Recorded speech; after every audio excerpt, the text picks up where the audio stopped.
नमस्कार, news India देख रहे हैं आप और आपके साथ मैं हूं मोनिका सिंह। तो आज है शनिवार और हर शनिवार रविवार हम लेकर आते हैं आपके लिए दोपहर 3 बजे हेल्दी इंडिया, क्योंकि हमें है आपकी सेहत का ख्याल। और आज हम बात करने वाले हैं डायबिटीज के बारे में। डायबिटीज जिसे हम कॉमन भाषा में शुगर और मधुमेह भी कहते हैं। तो डायबिटीज के कारण क्या है और जो लोग डायबिटीज से पीड़ित हैं वो किस तरह से अपना ख्याल रख सकते हैं, शुगर को कैसे कंट्रोल रख सकते हैं, टिप्स भी आपके साथ साझा करेंगे। इस बीच सिम्टम्स कौन से होंगे जिनके जरिए आप समझ सकते हैं कि कहीं आपको भी शुगर तो नहीं। अगर आपको भी इन तमाम सवालों के जवाब चाहिए तो अगले घंटे तक हमारे साथ बने रहिए। इस बीच डॉक्टर्स का पैनल भी हमारे साथ मौजूद है जो कि आपके तमाम सवालों का जवाब देगा। फोन लाइन्स हमारी खुल चुकी हैं। अगर आप कुछ जानना चाहते हैं, समझना चाहते हैं, पूछना चाहते हैं, कोई क्यूरोसिटी आपकी या फिर आपके किसी नज़दीक को कोई समस्या है शुगर से रिलेटेड, तो ये मंच है। फोन लाइन्स हमारी खुल चुकी हैं, आप सवाल पूछ सकते हैं। लेकिन सबसे पहले हम आपको एक रिपोर्ट दिखाते हैं। देखिए,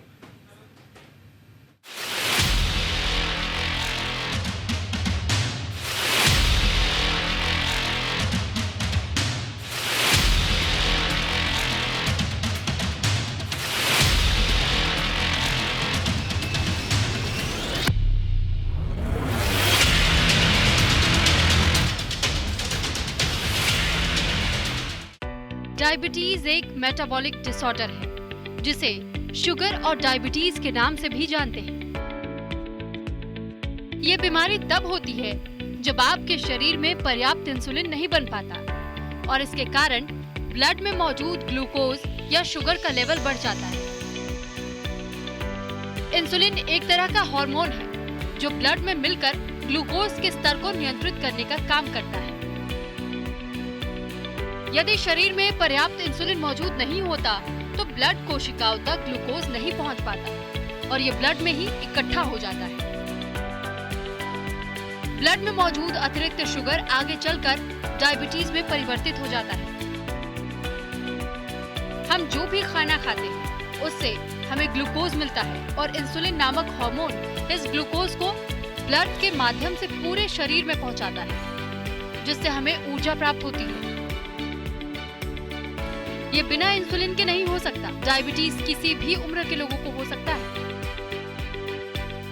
ऐसे में इस बात का विशेष ध्यान रखना चाहिए कि डायबिटीज के मरीज कब और क्या खा रहे हैं।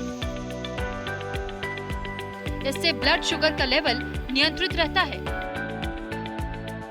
और अब आपको सबसे पहले बताते हैं डायबिटीज के प्रकार के बारे में। डायबिटीज 3 प्रकार के होते हैं। टाइप 1 डायबिटीज, यह आमतौर पर बच्चों और युवाओं में देखा जाता है। टाइप 2 डायबिटीज अक्सर उम्रदराज लोगों में ही देखने को मिलता है। गर्भकालीन डायबिटीज, यह गर्भवती महिलाओं को हो सकता है। हर बढ़ते साल के साथ डायबिटीज का होना बहुत आम समस्या बन गया है। अगर हम बात करें पूरी दुनिया में डायबिटीज मरीजों की, तो इसकी संख्या भारत में सबसे ज्यादा है और ये आंकड़े डराने वाले हैं। लैंसेट की एक रिपोर्ट के अनुसार भारत में 10.1 करोड़ लोग डायबिटीज से पीड़ित हैं और 13.6 करोड़ लोगों को प्री डायबिटीज की स्थिति है। डायबिटीज को सही समय पर मॉनिटर करने के लिए इसके लक्षणों को पहचानना जरूरी है। डायबिटीज के लक्षणों की बात करें तो लगातार पेशाब आना, अधिक प्यास लगना या डिहाइड्रेशन, भूख ज्यादा लगना, वजन कम होना, थकान, चक्कर आना, संक्रमण या त्वचा की समस्या, मतली और उल्टी, धुंधली दृष्टि।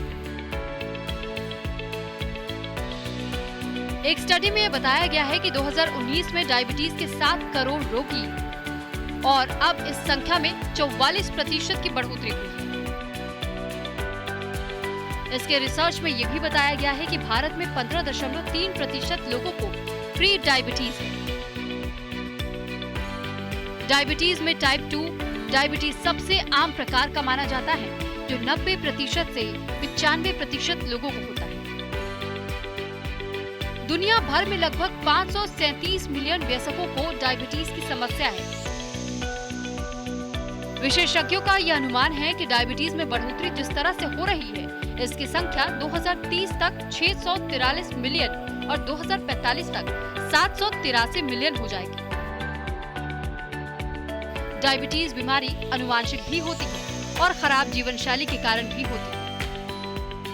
मधुमेह के मरीजों को अपने खाने पीने का विशेष ध्यान रखना चाहिए, क्योंकि डायबिटीज के मरीज का ब्लड शुगर लेवल का ना तो सामान्य से अधिक होना ठीक रहता है और ना ही सामान्य से कम होना ठीक रहता है। ऐसे में इसकी जांच कर लेवल का पता लगाते रहना चाहिए। अगर मधुमेह का लेवल बहुत ज्यादा बढ़ जाए या फिर बहुत ज्यादा कम हो जाए तो दोनों ही स्थिति में मरीज की सेहत पर खतरा मंडराता है। ये दोनों ही परिस्थितियां जानलेवा मानी जाती हैं। न्यूज इंडिया के लिए सुब्रत तिवारी की रिपोर्ट।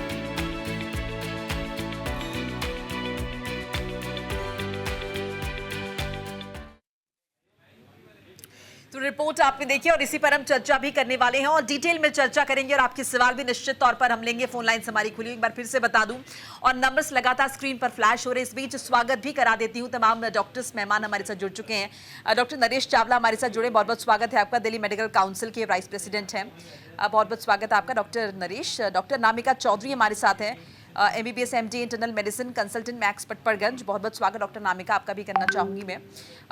डॉक्टर नीरज त्रिपाठी भी हमारे साथ जुड़े, आयुर्वेदाचार्य। नीरज जी आपका भी बहुत बहुत स्वागत मैं करना चाहूंगी। तो चलिए शुरुआत कर लेते डॉक्टर नरेश चावला से। अक्सर हमारे शो में आते हैं और दर्शक उनकी बात सुनते हैं। डॉक्टर नरेश, सबसे कॉमन डायबिटीज कौन सी, क्योंकि टाइप 1 डायबिटीज, टाइप 2 डायबिटीज तो ठीक है, इसे कैसे डिफरेंशिएट करें, इसके बारे में जरा दर्शकों को बताइए। देखिए, जैसा कि आपके पहले ही फ्लैश ने बताया था कि डायबिटीज नॉर्मली मोटा मोटी 3 किस्म का होता है, 1, 2 एंड प्रेगनेंसी यूज्ड या प्रेगनेंसी होती है। तो उसको देखते हुए हम जो कॉमनेस्ट वैरायटी है नो डाउट टाइप 2 डायबिटीज है। टाइप 2 और टाइप 1 फर्क क्या होता है? फर्क एक ही है, जो टाइप 1 है बचपन में ही स्टार्ट हो जाता है। इंसुलिन में इंसुलिन की एकदम कमी होती है, इंसुलिन बच्चों में बनती नहीं है, तो उसकी जो ये डायग्नोज हो जाती है पहले साल में डायग्नोज हो जाएगी। बच्चे की माँ कहेगी डॉक्टर साहब मेरा बच्चा पेशाब करता है, तो जब ना पेशाब के मकुड़े आ जाते हैं, सब ऐसा कुछ होता है, ये इसकी ये स्टार्ट है। वेयरएज जो टाइप 2 है, यूजुअली इसको ये तो नहीं कहेगी कि मैच्योरिटी ऑनसेट है, usually late in the life part, not before 20-30। तो इसमें भी कई वेराइटीज है डायबिटीज की, लेकिन आम जनता के जानने के लिए जो diabetes type 2 diabetes mellitus is far more common, वो हमारे लिए एक बहुत बड़ा चैलेंज है। वेयरएज जो टाइप डायबिटीज है उसमें बचपन से ही उसमें कोई डायबिटीज की दवाएं काम नहीं आती हैं, शुरू से ही बच्चे को इंसुलिन देना पड़ेगा, तो वो यूजुअली लाइफ ही चलेगा। वेयरएज टाइप 2 के लिए हमारे पास वैरायटी ऑफ ट्रीटमेंट्स हैं, उसमें जो दूसरी डायबिटीज की दवाइयां भी हैं, इंसुलिन इंजेक्शन, वो आजकल तो ह्यूज बैटरी ऑफ ड्रग्स है। Treatment of diabetes is now far simple, easier तो नहीं कहूँगा, लेकिन हमारे पास उसके लिए बहुत चॉइसेस है। दुख की बात यह है कि हमारे पास इतनी चॉइसेस होने के बावजूद भी डायबिटीज बढ़ भी रहा है, और उसके साथ साथ मोस्टली एप्रोप्रिएटली कंट्रोल डायबिटीज आज काफी कम है। तो मैं समझता हूँ कैसे से ये प्रोग्राम आगे बढ़ेगा, बता पाएंगे डायबिटीज का मरीज कैसे चाहे अपने लाइफस्टाइल बदल के चाहे दवाएं ले, इंजेक्टिवल्स ले, इतना मुश्किल नहीं है, लेकिन करना पड़ेगा। जी डॉक्टर नामिका, प्रेगनेंसी के दौरान जब डायबिटीज कई लोगों को डायग्नोस होती है, तो क्या वो प्रेगनेंसी के बाद भी रहती है या वो सिर्फ प्रेगनेंसी एक फेज है, इसीलिए उस वक्त कुछ लोगों में डायबिटीज डेवलप हो जाती है?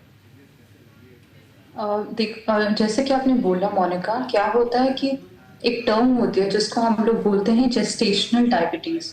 ये यूजुअली क्या होता है कि प्रेगनेंसी के 20 वीक्स जब कंप्लीट हो जाते हैं, उसके उस टाइम पे यूजुअली पेशेंट्स में जो है प्रेजेंट करती है। सो ये जो जेस्टेशनल डायबिटीज है, ये बहुत सारे हार्मोनल चेंजेस हैं जो हमारी बॉडी में होते हैं एट द टाइम जब एक फीमेल प्रेग्नेंट होती है। तो उस टाइम पे ये जो भी हार्मोनल चेंजेस होते हैं, कई बार उसकी वजह से जो शुगर लेवल्स हैं वो बढ़ जाते हैं। बहुत कुछ परसेंट केसेस में प्रेगनेंसी के बाद भी पेशेंट को इंसुलिन रेजिस्टेंस या डायबिटीज रह जाता है। और बहुत हद तक पेशेंट्स में हमने ऐसा भी देखा है कि एक बार प्रेगनेंसी ओवर हो गई है तो उसके बाद जो है वो डायबिटीज वापस से रिवर्ट हो जाता है। लेकिन ये जरूरी देखना है हमें कि जब भी हमारे पास पहली बार एक पेशेंट आता है फर्स्ट वर्कअप के लिए, हम उसी टाइम पे उसके सारे टेस्ट करवाएं, जिसमें एक 2 आवर्स हमारा पीपी टेस्टिंग होता है, वो भी हम करते हैं। एक ओजीटीटी टेस्ट होता है, ओरल ग्लूकोज टॉलरेंस टेस्ट, वो भी हम इन पेशेंट्स में करते हैं देखने के लिए कि ये क्या प्री डायबिटिक या डायबिटिक रेंज में तो नहीं है। उसके बाद हमें 20 वीक्स के बाद फिर से ये टेस्ट करने की जरूरत है। जी डॉक्टर नीरज, आपको क्या लगता है क्यों दिन ब दिन डायबिटीज के पेशेंट इतने ज्यादा बढ़ रहे हैं? देखिए ऐसा ना कि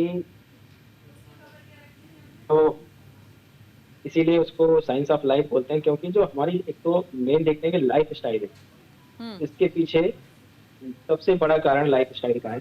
होता क्या है कि जब हम आयुर्वेद में अगर हम देखते हैं तो जैसे अभी बताया कि 2 तरह का होता है, सहज और अपत्य निपत्य, यानी कि जो हम बाई बर्थ होता है और एक होता है जो हम खान पान की वजह से होता है, हमारे लाइफ स्टाइल की वजह से। तो उसमें डायरेक्टली इसीलिए बताएं आस सुखम स्वप्न सुखम, यानी कि जो ज्यादा खाने के लिए आतुर रहते हैं, ज्यादा खाते हैं या फैट ऑयली फूड ज्यादा खाते हैं, स्वीट आइटम ज्यादा खाते हैं या एक जगह बैठे रहते हैं, सेडेंटरी हैबिट होती है, उनको शुगर होने के चांसेस ज्यादा रहते हैं। इसके अलावा गुड़ से बनी हुई चीजें यानी जो स्वीट आइटम्स हैं वो अगर ज्यादा खाते हैं, या दूध से बनी हुई चीजें भी ज्यादा क्वांटिटी, मतलब हम ये बताएं जो एक बॉडी के लिए रिक्वायरमेंट है उससे कहीं ज्यादा कंज्यूम करते हैं, स्पेशली देखा होगा बच्चे। दूसरा क्या होता है कि उनकी जो आजकल का जो परिवेश है, स्कूल से आना, उसके बाद में जो खेलने का टाइम है बच्चों का कम हो गया है, और हमारे जितने भी वर्कआउट होते थे पहले किसी ना किसी वजह से आजकल मोबाइल और मेल के जरिए और जितना भी सिस्टम है डिजिटल सिस्टम हो गया है, तो आप अपने घर से बैठे हुए बहुत सारी चीजें कर सकते हैं जो कि पहले हर आदमी को कहीं ना कहीं चलना पड़ता था, अब वो चलना नहीं पड़ता है, आप अपने घर से कर सकते हैं। लेकिन उसके साथ में क्या होगा, उसकी एक्टिविटी बिल्कुल खत्म हो रही है। हमने ये देखा है कि हमारे पास बहुत सारे पेशेंट ऐसे आते हैं जिनका एवरेज देखता हूँ कि एक दिन में 15 से 1600 स्टेप ही चलते हैं, इससे ज्यादा वो चल ही नहीं पाते, क्योंकि अगर काउंट देखेंगे तो आप अगर हम बेसिक कारण मानते हैं कि आज का जो एक खाने का जो परिवेश और स्ट्रेसफुल लाइफ और दूसरा की जो हमारी एक्टिविटी कम हुई है, इसके पीछे मेजर कारण ये। डॉक्टर नरेश, आपको भी लगता है इनएक्टिविटी ही एक मात्र कारण हम बोल सकते हैं यहाँ पे बहुत मेजर कारण है टाइप 2 डायबिटीज के लिए? देखिए मोनिका, मैं आपके दर्शकों को बताना पसंद करूंगा, एक तो हमने बात की टाइप 1 डायबिटीज, वो तो टोटली उन बच्चों को भी जिनमें शुगर नहीं है। राइट। डायबिटीज जो नंबर 2 है, जिसकी कि नॉर्मली हम जिसको डायबिटीज कहते हैं, उसके कारणात में फैमिली हिस्ट्री का होना नंबर 1। नंबर 2, इन बीमारियों को आम जुबान में हम लाइफस्टाइल बीमारियां कहते हैं, जिसमें डायबिटीज भी आती है, जिसमें हाइपरटेंशन भी आता है, जिसमें डिसलिपिडीमिया भी आता है, ये सब मेटाबॉलिक सिंड्रोम के हिस्से हैं, ये सब इकट्ठी होती हैं। लेकिन हमने देखा है पिछले 4-5 डेकेड्स में, 50-50 सालों में इसकी तादाद बढ़ती जा रही है। आप जानती हैं हिंदुस्तान हमारा एक विशेष देश है, जिसमें एक तरफ तो आज भी गरीबी है और भुखमरी है, और दूसरी तरफ हमारी तकरीबन 40 करोड़ की मिडिल क्लास है, which is more than the population of United states of America, जिसमें लोगों को ना आराम पसंद जिंदगी है। उनको बच्चे हैं तो जंक फूड ज्यादा आएंगे, लेडीज या जो यंग हैं वो देखा जाए कि जंक ज्यादा खा रहे हैं, आराम ज्यादा कर रहे हैं, वो ओवरवेट हैं। तो ये एक इसका प्रिकर्सर है कि आपने देखा होगा, ये जरूरी नहीं कि इसके ओवरवेट लोगों को ही डायबिटीज होती है, but overweight is also usual accompaniment. तो मेरा जो आम जनता को आह्वान है, भाई अगर आज भी हम जब किसी पेशेंट को एडवाइस करते हैं तो सबसे पहले पेशेंट को हम दवाएं देते जो ये नहीं समझते, हम कहते हैं मिस्टर पेशेंट, आप अपनी लाइफस्टाइल बदलिए, आप कम से कम आधे पौने घंटे की डेली वॉक कीजिएगा, आप अपने काम के स्थान पे एक्टिविटी बढ़ाइएगा, आप अपना डाइट कंट्रोल कीजिएगा, जिसमें आप कार्बोहाइड्रेट्स या फैट ज्यादा मत लीजिएगा, थोड़ा प्रोटीन को बढ़ाइएगा, अगर आपका वेट बढ़ा हुआ है तो वेट कम कीजिएगा। कोई भी डायबिटीज का ट्रीटमेंट जब तक हम लाइफस्टाइल बदलेंगे नहीं तब तक सफल नहीं हो सकता। So it is an open appeal to all the people who are watching this program. तो लोग ऐसे कहते हैं डॉक्टर साहब मैं अब कभी ठीक नहीं हो सकता। हम कहते हैं भाई ठीक तो तू हो सकता है, लेकिन पहले अपने आप को बदलना पड़ेगा। तुम ये मत समझ कि तेरे को तो महंगी दवाई मिल जाए डायबिटीज की या महंगी कोई इंजेक्शन लग जाए इससे अपने आप ठीक हो जाए। If you change your life style तो डायबिटीज रिवर्सल जो आजकल बहुत ज्यादा नहीं मानते, मैं अपने 40 साल के डॉक्टरी कार्यकाल में खुलेआम पेशेंट्स देखे हैं जो ठीक भी हो जाते हैं, लेकिन it happens only by A life of discipline, जिसमें डाइट कंट्रोल प्रॉपर हो, जिसमें प्रॉपर पेशेंट को एक्टिविटी मिले, वेट लॉस हो, उसकी जो दूसरी कोमोबिडिटीज हैं for example hypertension, dyslipidaemia, thyroid, अगर ऐसी कोई चीजें हैं इनको ठीक किया जाए तो मैं समझता हूँ कि मरीज ठीक हो सकते हैं। बिल्कुल। डॉक्टर नामिका, कई दफ़ा ऐसा होता है, अपने केस में भी हमने देखा है कि फॉर एग्जांपल आपको डायबिटीज़ नहीं है, लेकिन आपने एक मंथ में बहुत ज़्यादा शुगर इंटेक कर लिया है, हद से ज़्यादा, फिर उसके बाद अगर आप टेस्ट कराने जा रहे हैं तो टेस्ट में वो आपका शुगर निकल कर आता है। सो उस केस में क्या ये माने कि आप डायबिटिक हैं या फिर नहीं हैं, या फिर चूंकि आपने पिछले 1 महीने में या 1.5-2 महीने में आपने बहुत ज़्यादा शुगर इंटेक किया है और उसकी वजह से वो आपका निकल कर आया है, सो वो टेम्परेरी है या it will get convert into actually diabetes? सबसे पहले तो मैं आपको ये बताना चाहती हूँ मोनिका कि 1 या 2 महीने खाली मीठा खाने से डायबिटीज होना, ये सब आम लोगों के बहुत सारे क्वेश्चंस होते हैं। हमारे पास भी ओपीडी में बहुत सारे पेशेंट्स आते हैं जिनकी ऐसी क्वेरीज होती हैं, बट ऐसा नहीं है।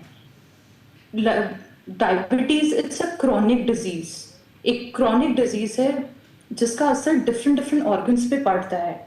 सो डायबिटीज डेवलप करने के लिए इंसुलिन रेजिस्टेंस मोस्ट इम्पॉर्टेंट चीज, जैसा कि हम पहले भी डिस्कस कर चुके हैं, वो है इंसुलिन।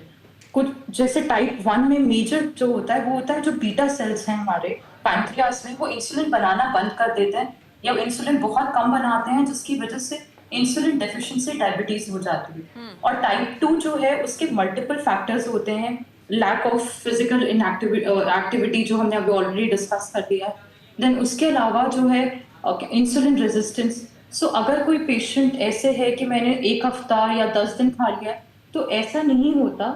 हमें ओवरऑल ही अपने डाइट पे बहुत ध्यान रखना है, लेकिन फिर भी we have a test that is available जो HbA1c हम जिसको बोलते हैं, जो 3 महीने का हमारा शुगर कंट्रोल हमें बताता है। तो कई according to WHO they have given various guidelines, जिसमें हम मानते हैं कि फास्टिंग ब्लड शुगर लेवल्स जो हैं वो 126 से नीचे होने चाहिए, और खाने के बाद जो PP हमारा होता है 2 hours after taking a diet, it should be less than 200। And then comes the most important test जिसको हम एज डॉक्टर्स सबसे ज्यादा इम्पोर्टेंस देते हैं, वो है HbA1c। So जो आपका ये A1c है, it should be less than 6.5 for a non-diabetic patient, and pre-diabetic basically it should be less than 5.7. Then you don't have diabetes. If it is coming from 5.7 to 6.5 के बीच में, then that is a pre-diabetic range. और अगर आपका 6.5 से ऊपर है, इसका मतलब ये है कि पिछले 3 महीने से ही आपकी बॉडी में जो आपका ब्लड शुगर लेवल्स है वो अनकंट्रोल्ड है और आप डायबिटिक हैं, और आपको अपने हेल्थ केयर एक्सपर्ट को कांटेक्ट करना चाहिए और आपको मेडिकेशंस या डाइटरी मॉडिफिकेशन, लाइफस्टाइल चेंजेस, सारा ट्रीटमेंट शुरू करना चाहिए। डॉक्टर नीरज, आयुर्वेद के हिसाब से अगर फॉर एग्जांपल कोई इंसान बहुत अच्छे से एक्सरसाइज करता है, अपनी डाइट भी मेंटेन करता है, लेकिन हेरिडिटरी उसको ये इश्यूज है, उसके पेरेंट्स को शुगर रहा है या है, सो उस केस में कितने % चांसेस हैं उस व्यक्ति को जोखिम होने के डायबिटीज के? देखिए ऐसा है कि अगर किसी के पेरेंट्स को शुगर रहा है तो ये उसको चांसेस तो रहते हैं। अगर परसेंटेज में कहेंगे तो ऐसा जरूरी नहीं होता है कि अगर वो इससे, मैंने देखा है जो हमारे ओपीडी में पेशेंट्स आते हैं जिसके मदर फैमिली में शुगर है, मोस्ट प्रोबेबली उनकी फैमिली में होता है, लेकिन ये जरूरी नहीं कि उसको हो जाएगा। अगर वो इस चीज से पता कर ले कि उसके मदर फादर को शुगर है और वो अर्ली स्टेज डिटेक्शन करे, जैसे कि जो प्री डायबिटिक कंडीशन है, अगर प्री डायबिटिक कंडीशंस पे हमने एक बहुत कॉमन फीचर देखा है कि यंग एज के आते हैं 28 से 35 के एज में, और उनको एक कंप्लेन होती है कि हमारे कंधों में पेन हो रहा है, और उसमें सिर्फ मतलब ऐसा होता है कि जब ज्यादा डायबिटीज हो जाती है तब हम बोलते हैं कि फ्रोजन शुगर। ये बहुत कॉमन फीचर मिलता है बिल्कुल यंग एज में। अगर उस स्टेज पे अगर हम देखते हैं कि उनका आप जीटी कराए या ऐसे मतलब शुगर टेस्ट होते हैं हमारे, अगर आप देखेंगे तो वो प्री डायबिटिक कंडीशंस में हमने बहुत कॉमन देखा है, मिलता है। तो यानी आपने अगर किसी शुगर पेशेंट को 5 से 7 साल पहले डायग्नोस कर लेते हैं उस कंडीशन में, और वो जो रूटीन से है, मतलब ज्यादा फूड वैसा ना खाए, ऑयली फूड ना खाए और हाई कैलोरी डाइट ना खाए, वॉक एक्सरसाइज मेंटेन करें, तो हो सकता है कि उसको वो शुगर ना हो। लेकिन यानी कहीं ना कहीं लाइफस्टाइल इशू है, तो इसका ख्याल रखना होगा। मैं हमारे साथ एक कॉलर भी जुड़े हैं, स्वागत कर लेते हैं। पहले दिल्ली से रेखा जी का स्वागत कर लेते हैं, फिर यशदेव जी का रुख करेंगे, गाजियाबाद से जुड़े हमारे साथ। रेखा जी, बहुत बहुत स्वागत है आपका, सवाल पूछिए अपना। जी, मैं एक बताना चाहती हूँ कि 20 दिन पहले ना मेरे हस्बैंड ने अपनी शुगर टेस्ट करी, तो मैंने कहा मेरी भी कर लो, तो राइट फिंगर की 450 आई रात को 10 बजे और लेफ्ट फिंगर की 350 आई। उसके बाद मेरे सुबह शाम देखने लगे, खाली पेट वाली भी ज्यादा आने लगी और खाली रात वाली भी, 2 घंटे बाद वाली भी। लेकिन मेरे पैर में ना फ्रैक्चर हो गया है 15 दिन पहले, तो मैं कहीं मूव नहीं कर सकती। तो मैंने 3 मंथ वाली जो शुगर कराई वो मेरी 5.7 आई है। अब मैं जानना चाह रही हूँ कि मैं शुगर पेशेंट अपने को देखूं कि नहीं देखूं। डॉक्टर नरेश। देखिए रेखा, आपका सवाल बड़ा जायज है। कहाँ 450, कहाँ 350 और HbA1c आपने कहा 5.5 है। मेरी 70 ईयर एज मुकाबला करना पड़ेगा तो हम HbA1c को ज्यादा ठीक मानते हैं। तो आपकी जो 3 महीने की शुगर 5.5 है, तो आपके डायबिटिक होने के चांसेस काफी कम है। वेयर जो आप बोल रही हो मेरी राइट हैंड पे 450 आई और लेफ्ट हैंड पे 350 आई, तो उसमें कोई फर्क नहीं है। तो आई वुड से कि या तो जिन दिनों में आप बैठी रही या लगता है आपने ज्यादा मीठा तला खाया तो आपका शुगर बढ़ गया है, तो हम कहेंगे एक अच्छी लैब से ना केवल आप अपना जो फिंगर से टेस्ट करते हैं, फिंगर टेस्ट में भी कभी खराबी आती है। आपके मोनिका, मैं आपके दर्शकों को बताना पसंद करूंगा, तो ये कैपिलरी टेस्ट होता है जो लोग ग्लूकोमीटर से करते हैं, उसमें खराबी है कि कई बार आप फिंगर को ज्यादा स्क्वीज कर दें, फिंगर कम स्क्वीज कर दें, जो आपकी प्रिक है वो अच्छी थी या नहीं थी, प्रिक में नीडल नहीं थी कि नहीं थी, इससे बहुत खराबी आती है। ये एक बहुत बड़ी कला है। तो आई वुड से कि रेखा जी, आप अपना किसी अच्छी लैब से फास्टिंग भी, पोस्टपेरियडियल भी, जो कि वीनस ब्लड से करवाइएगा, जो बाजू से लेके करवाते हैं, वो अपना HbA1c दोबारा करवाइएगा। फिर हम आप पाएंगे कि आप डायबिटिक है नहीं, लेकिन जो आपके HbA1c के देखते हुए हम कहेंगे कि आप शायद डायबिटिक।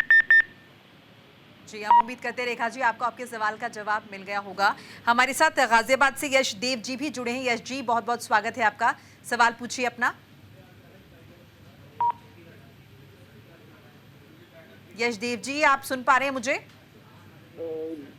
डॉक्टर चौधरी जो है उनसे सवाल है जी, अनामिका चौधरी जी से जी जी, कि अगर होली दिवाली आती है तो अगर मीठा खाने को मन करता है, तो मैं डायबिटीज हूँ, मेरी 83 साल की उम्र है, और उस वक्त अगर हम मीठा खा लें और ऊपर से दवाई खा लें, how far is it justified? एक तो ये क्वेश्चन है, और दूसरा क्वेश्चन मेरा ये है कि पोस्ट प्रेंडियल पीपी जो रीडिंग होनी चाहिए, मुझे आज तक बताया कि इसमें एडवांसमेंट हो गई है, 150 से 180 के बीच में पीपी हो तो वो नॉर्मल माना जाता है।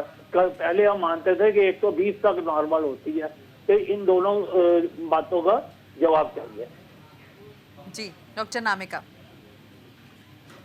जी, सबसे पहले थैंक यू। आपके क्वेश्चन डेफिनेटली दोनों बहुत इंपॉर्टेंट क्वेश्चन है। पहली बात तो ये है कि डेफिनेटली कुछ चेंजेस हो गए हैं एज पर द गाइडलाइंस।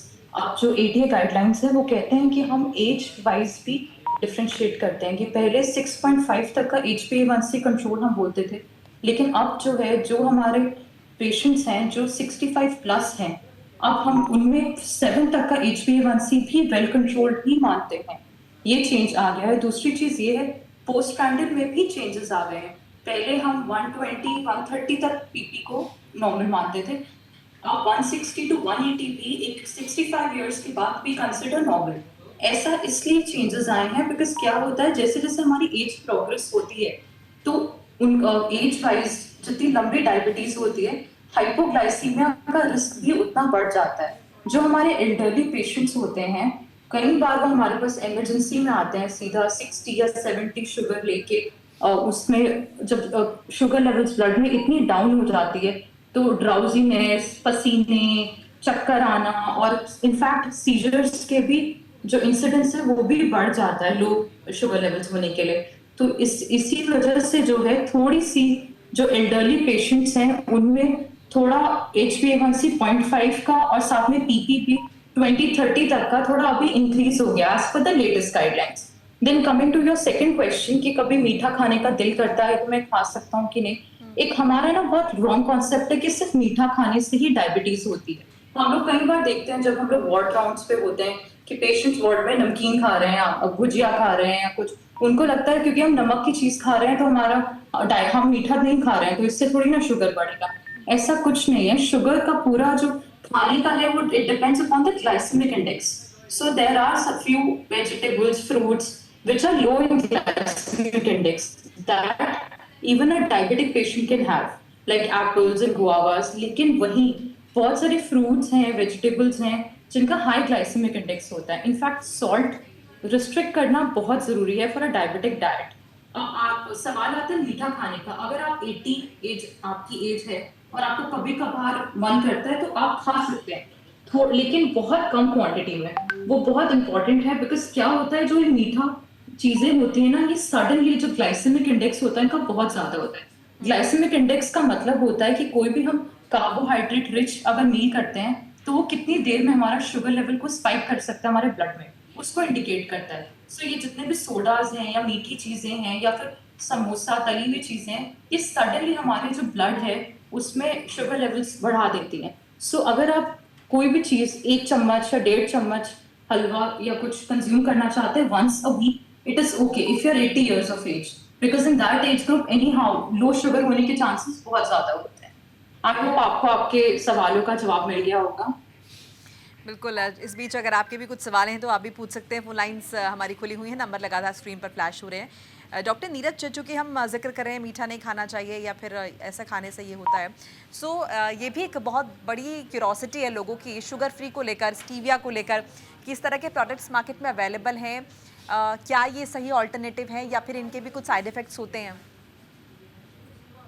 देखिए, अगर मीठे को लेके जो चल रहा है ये हमें ज़्यादा मीठे से कोई भी चीज़ आती है, अगर मान लिया सपोज दैट मीठा खा लिया है उन्होंने, एक तो इसको बहुत ज़्यादा स्ट्रेस में लेने की ज़रूरत नहीं है। फिर क्या है, जैसे मैडम ने बताया ना अभी, कि कोई ज़रूरी नहीं कि मीठा खाने से ही शुगर बढ़ती है।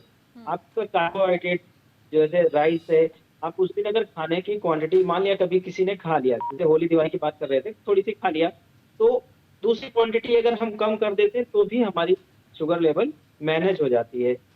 दूसरा इसके अल्टरनेटिव की बात है। अल्टरनेटिव में अगर कोई हर्बल प्रोडक्ट है, अगर उसको डायरेक्ट लीव ले कहते हैं, जैसे स्टीविया के लीव्स आती है, अगर आप डायरेक्ट उसको लेंगे तो वो उतना आपको इफेक्ट कोई नुकसान नहीं करेगी। लेकिन अगर उससे रिफाइंड करके कोई पाउडर फॉर्म में बनाया गया है या एक्सट्रैक्ट निकाला गया है, अगर आप उन चीजों को शुगर टैबलेट लॉन्ग रन तक लेंगे तो उनकी कहीं जरूर आपको साइड इफेक्ट होंगे, क्योंकि हमारी बॉडी में दोनों सिस्टम होते हैं, है ना। जैसे कि कोई सिंपैथेटिक, पैरासिम्पैथिक, ऐसे प्लांट्स में भी कोई भी अगर इलेक्ट्रोलाइट्स कोई चीज को बढ़ाता है तो उसके अंदर ही दूसरी कंटेंट होते हैं जो कि उसको मेंटेन करता है उसके साइड इफेक्ट को।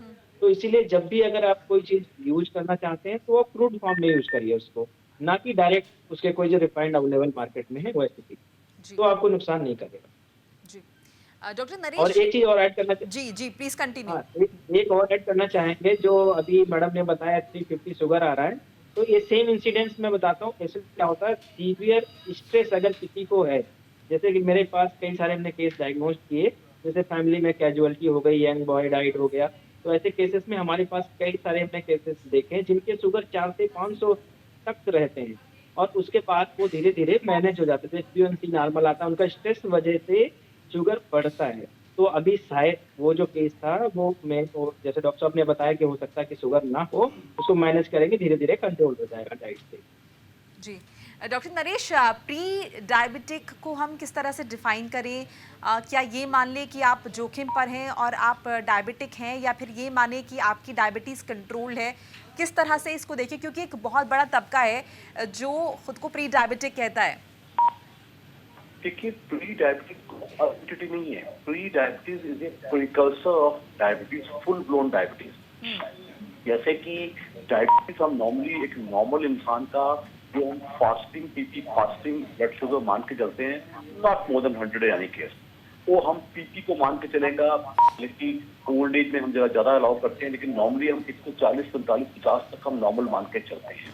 तो प्री डायबिटीज का मतलब होता है कि उसका HbA1c होना चाहिए फ्रॉम 5.7 टू 6.4 माना जाता है। नॉर्मली जो आजकल की स्केल्स हैं उसमें 6.5 से हम तो डायबिटिक कहना शुरू करते हैं। ट्रू फॉर फास्टिंग और फास्टिंग, अगर किसी का फास्टिंग फॉर एग्जांपल 110-20 तक आ रहा है, कि उसका 60-70 तक आ रहा है, तो उसको हम प्राइक डायबिटिक नहीं करेंगे, उसको हम प्री डायबिटिक करेंगे। बेसिकली जो प्री डायबिटिक लेवल है वो फास्टिंग और पीपी के लिए नहीं है, it is more for HbA1c। HbA1c का मतलब होता है 3 महीने का एक एवरेज शुगर। उसमें अगर किसी पेशेंट का हम देखते हैं कि 6.234 तक जाता है, उसको हम प्री डायबिटिक लेवल करेंगे। प्री डायबिटिक किसी को कहने का मतलब होता है कि आप एक डायबिटिक बन चुके हैं। अगर आप अपने आप को सुधार लेंगे, अपनी लाइफस्टाइल सुधार लेंगे, अपना खान पीन सुधार लेंगे, तो आप शायद नॉन डायबिटिक बनेंगे। लेकिन अगर आप कुछ अपनी लाइफस्टाइल नहीं सुधारते, अपना एक्सरसाइज करते हैं, तो डायबिटिक बनना तो लाजमी है ही है। तो हम प्री डायबिटिक ट्रीटमेंट चाहे देना दें, उसको मेडिकल या मेडिसिनल या ट्रीटमेंट OHs यानी कि ओरल हाइपोग्लाइसेमिक ड्रग्स ना दें, क्योंकि उनको सारी हिदायतें वो दी जाती हैं जो उनको हम डायबिटिक मान के चलते हैं। There is nothing like pre diabetes जो कि डायबिटीज नहीं बनेगी, या तो इधर होगा या उधर होगा। ये नहीं कि कोई आदमी सारी वो काट देगा कि हाँ जी मैं तो प्री डायबिटिक हूँ, वो यूं तो या तो फुल ब्लोन डायबिटिक बन जाएगा, या वो समझ है अपने दूसरी चीजें, अपना उससे ब्लड प्रेशर कंट्रोल कर लिया, उससे अपनी HbA1c सुधार ली, उससे अपना डिस्लिपिडीमिया ठीक करवा लिया, तो chances are very high he will become a non diabetic. जी, हमारे साथ एक कॉलर जुड़े हैं सदराम जी हरियाणा से। बहुत बहुत स्वागत है आपका। सैनी साहब सवाल पूछिए अपना। मैडम मेरी मिसेज को डायबिटीज है कई 1-1.5 साल से जी, तो वो दवाई वगैरह लेते हैं, तो प्लीज मेरे को ये पता करना था कि उसकी सुबह की कितना लेवल होना चाहिए गोली लेने के बाद, और गोली खाना खाने के बाद क्या लेवल मतलब नॉर्मल होना चाहिए। जी डॉक्टर नामिका, एक बार आप क्वेश्चन दोबारा रिपीट कर सकते हैं? खाने से पहले सैनी साहब एक बार जी। मेरी मिसेज को शुगर है, वो मेरे को ये पता करना है गोली लेने से पहले उसका लेवल कितना नॉर्मल होता है और लेने के बाद कितना होना चाहिए, और खाना खाने के बाद क्या लेवल होएगा। ठीक है, तो सैनी साहब सबसे पहले मैं ये बताना चाहती हूँ कि हम लोग जितनी भी दवाइयाँ देते हैं डायबिटीज के लिए, गोलियाँ जिनको हम ओरल हाइपोग्लाइसेमिक ड्रग देते हैं, वो एक उनका लॉन्ग एक्शन होता है मेडिसिन का, चाहे भले वो मेटफॉर्मिन हो या फिर कोई और क्लास ऑफ ड्रग्स हो। उनका जो है ऐसा नहीं होता कि दवाई देने से पहले इतना लेवल, दवाई देने से पहले इतना। रादर देन दैट हम क्या करते हैं, जब हम गोलियां शुरू करते हैं तो हम पेशेंट के शुगर लेवल्स देखते हैं फास्टिंग, कि वो 24 फास्टिंग हमें बताता है कि वो 24 घंटे में कितना शुगर कंट्रोल उनका आ रहा है। एक हम फास्टिंग देखते हैं और एक हम देखते हैं उनका sugar levels pre lunch, pre dinner या रात को सोने से पहले।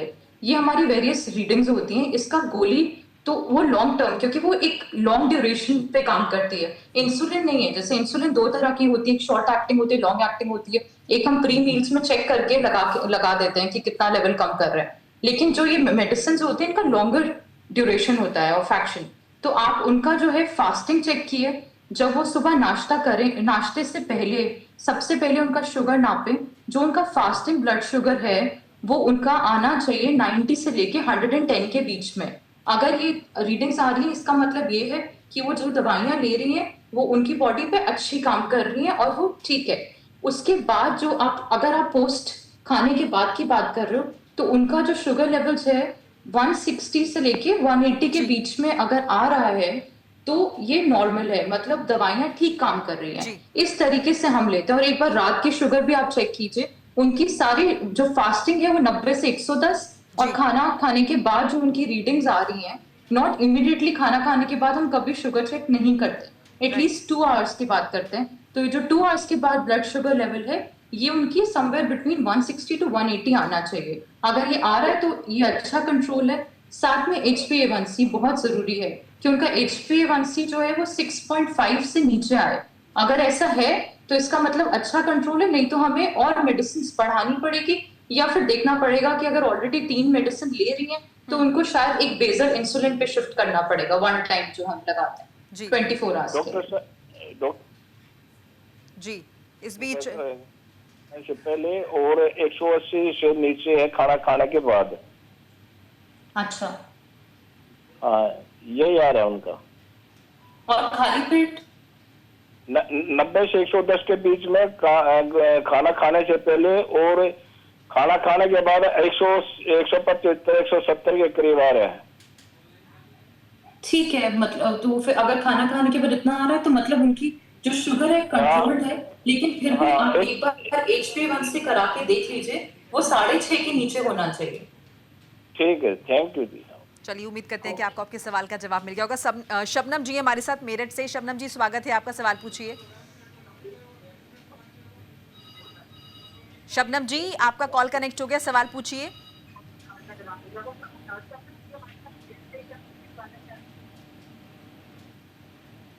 शबनम जी आपको जानना चाहती हैं?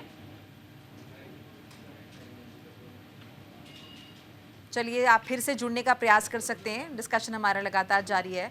डॉक्टर नीरज, आयुर्वेद की दृष्टि से क्या आप सजेस्ट करते हैं किस तरह से जो लोग पहले से शुगर के पेशेंट हैं वो किस तरह से अपने शुगर को कंट्रोल रखें? जी एक्चुअली क्या दवाएं लेना और वो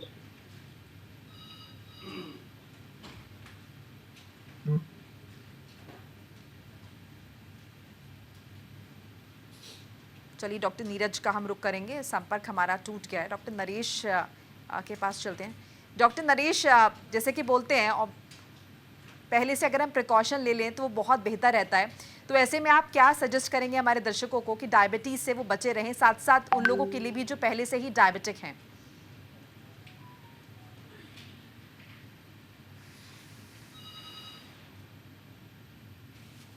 आराम पसंद बन गए हैं, हमें छोटे छोटे डिस्टेंस के लिए स्कूटी या कार चाहिए, हम पैदल नहीं चलते। Change in lifestyle, I always advice 2 advices. एक वो वॉक आप जाके डिस्ट्रिक्ट पार्क में करते हैं जिसको हम रिचुअल वॉकिंग कहता हूँ, लेकिन उससे भी इंपॉर्टेंट चीज़ है इसको मैं कहता हूँ activity while your at work place. अगर अपने वर्क प्लेस से आप हिलते डुलते रहते हैं, एक्टिविटी करते रहते हैं, it helps a lot. Second, diet control. खाने को ये मत समझो कि आज खा लिया तो आज ही का दिन है मेरे पास, नो। डाइट अपना प्लान करो। You can go to your physician also, you can go to your dietitian also. एक प्रॉपर डाइट जिसमें प्रॉपर प्रोटीन्स में मिले, प्रॉपर कार्बोहाइड्रेट्स में मिले और प्रॉपर फैट्स में मिले। अगर हम ऐसा करते हैं, and plus we must watch our weight. आप ये समझ लो obesity singly is the biggest cause of all problem, चाहे वो डायबिटीज हो, चाहे वो हाइपरटेंशन हो, चाहे वो डिस्लिपिडीमिया हो, चाहे वो थायराइड डिसऑर्डर्स हो। तो अगर हम ये सिर्फ अपने वेट को कंट्रोल करें, अपनी लाइफस्टाइल को बदलें, वो अपने डाइट को एक नियमित डाइट बनाएं। कभी मैंने ज्यादा खा लिया, पार्टीज आजकल सोशल गेट टुगेदर्स बहुत होती हैं, पार्टीज बहुत होती हैं, बर्थडेज बहुत होती हैं, उसमें जो मिला जंक फूड खा गए, उसको you have to limit that. मैं ही नहीं कहता, आजकल का जमाना उनका मैं आपके दर्शकों को पसाना पसंद होगा, लोग कहते हैं डॉक्टर साहब जिंदा ही क्यों है, कुछ खाया नहीं। तो ये फीलिंग है, गलत फीलिंग है। You have to enjoy yourself, but ये नहीं कि डायबिटीज आपको एंजॉय करे, whether it is alcohol intake or it is fast food intake or is junk food intake, limit that। मिठाई खाना कोई जरूर नहीं है, बट प्रोवाइडेड आपने मिठाई थोड़ी खाई, लिमिटेड खाई, ये नहीं कि खा ले देखा जाएगा। तो इसलिए प्लान मैनर में always be in touch with your physician. हमारे देश में लोग डॉक्टर के पास जाना कम पसंद करते हैं। आपका डॉक्टर आपका कॉन्फिडेंशियल डॉक्टर है तो आपको बताएगा भाई ये गलत चल रहा है, ये ठीक चल रहा है। अगर आई एम श्योर अगर आप इस चीज को फॉलो करेंगे तो आपको एग्जिस्टिंग डायबिटीज है तो वो भी कंट्रोल होगी, और आप डायबिटिक ना बने उससे पहले भी। आप मेरे पास lots of patients come to me, कहते हैं डॉक्टर साहब हमारे खाने में तो सारे डायबिटिक्स हैं, क्या मैं बिना डायबिटिक्स के जिंदगी काट पाऊंगा? मैं कहता हूँ 101%, provided you follow certain principles. Right आप एक्टिविटी तो आप अवश्य। राइट, एक और कॉलर हमारे साथ है मेरठ से, शबनम फिर से जुड़ी है। शबनम जी स्वागत है, सवाल पूछिए अपना। मैम मैं अब ये पूछना चाह रही थी कि मेरी फास्टिंग जो शुगर है वो 200 आई थी और खाना हाँ मैम मैं ये पूछना चाह रही थी कि मेरी जो फास्टिंग थी ना वो 200 आई थी शुगर, और खाना खाने के बाद 265 हो गई थी। तो मैं 500 mg की टैबलेट तो सुबह लेती हूँ खाली पेट, और खाना खाने के बाद रात को 1000 mg की टैबलेट लेती हूँ। तो इससे कोई परेशानी तो नहीं है? जी डॉक्टर अनामिका। सबसे पहली बात तो ये है कि अगर आपकी फास्टिंग ब्लड शुगर लेवल 200 से 200 आ रही है तो आपकी शुगर जो है काफी अनकंट्रोल्ड है। आपको जो है अपनी जो मेडिसिन हैं वो दोबारा आप जिस भी डॉक्टर को दिखाते हैं एक बार दोबारा से दिखाइए, बिकॉज ऑलरेडी जिस तरह बता रहे हो आप 1.5 ग्राम एक पर्टिकुलर मेडिसिन ले रहे हो, मोस्ट लाइकली आप मेटफॉर्मिन ले रहे हो 1.5 ग्राम, तो या तो हम उसी का उसमें थोड़ा सा बढ़ा सकते हैं, उसको मैक्सिमम तक ले जा सकते हैं, या फिर इसमें बेटर होगा कि हम आपको एक और मेडिसिन को ऐड कर दें जिससे आपकी जो शुगर लेवल्स हैं वो बेटर कंट्रोल हो जाए। सो मेरा सजेशन यही होगा कि आप जो है अपना HbA1c का एक टेस्ट करवा लें, उससे आपको ये पता चल जाएगा ये जो आपकी फास्टिंग इतनी बड़ी हुई आ रही है ये अभी हाल फिलहाल से ही आ रही है या फिर आपके 3 महीने लगभग से अनकंट्रोल्डली चल रहा है। वो करवाने के बाद आप अपना टेस्ट अपने फिजिशियन को जिनको भी आप दिखा रहे हैं एक बार उनको दिखा दीजिए। बेटर है कि आपके जो मेडिसिन है उसमें थोड़ा सा बदलाव करना पड़ेगा फॉर बेटर कंट्रोल आपके शुगर लेवल्स के। चलिए शबनम जी, हम उम्मीद करते हैं कि आपको आपके सवाल का जवाब मिल गया होगा। SK गोयल साहब है हमारे साथ गाजियाबाद से कॉलर। गोयल साहब बहुत बहुत स्वागत है, आपका सवाल पूछिए।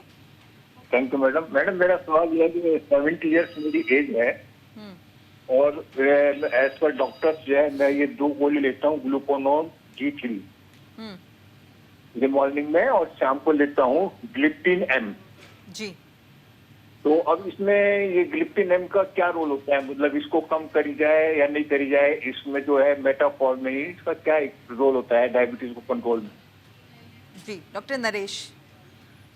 देखिए इन्होंने जो बोला है कि इन्होंने बोला है कि सुबह जैसे टैबलेट ले रहे हैं वो शायद ये ग्लिक्लाजाइड ले रहे हैं 80 मिलीग्राम का, और शाम को इन्होंने बोला है कि ये ग्लिपी या तो ये कोई मेरे हिसाब से DPP इनहिबिटर है, क्योंकि ग्लिपी क्योंकि हमें उसका सॉल्ट पता करना पड़ेगा, तो शायद मोस्ट प्रोबेबली ये उसमें शायद मेटफॉर्मिन भी है और शायद उसमें कोई DPP-4 इनहिबिटर है, शायद मुझे लगता है कि एक सॉल्ट टेनलिग्लिप्टिन सॉल्ट का एक ट्रेड नेम आता है।